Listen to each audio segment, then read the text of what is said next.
এই ভাইটি কক্সবাজার গিয়েছিল সমুদ্র সৈকতে, কিন্তু দেখুন ভাইটির লোভের কারণে মেয়ে মানুষের লোভ সামলাইতে পারলো না।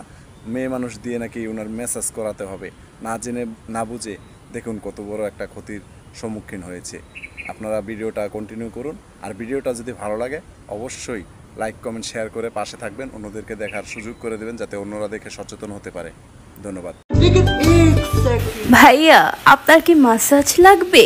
মেয়ে মানুষ আবার মাসাজ করবে? হ্যাঁ লাগবে লাগবে লাগবে। খুবই মজা লাগছে, জীবনে প্রথম কোনো মেয়ের হাতে ছোঁয়া পেলাম। যাই হোক, 200 টাকার বদলে 500 টাকা দিবনি, ভালো করে মাসাজ করুক। কি শান্তি, এমন শান্তি তো আমি কখনোই পাই নাই। কক্সবাজারে এসে এরকম পর্যটক এলাকায় যদি মেয়েদের হাতে মাসাজ পাওয়া যায় তাহলে তো আমি প্রতিদিনই মাসাজ দিব। 200 টাকার বদলে 500 টাকা দিব, কোনো সমস্যা নাই। রুকো যারা, আরে পেটটা কতদিন ধরে কি মাসাজ করে দেয় না, কি খুবই মজা লাগছে। দারুন দারুন। ভাইয়া মাসাজ শেষ, বিলটা দেন। ও, বিল আর কত হবে? 100-200 টাকা, 400-500 টাকা দিয়ে দিবনি। কত টাকা?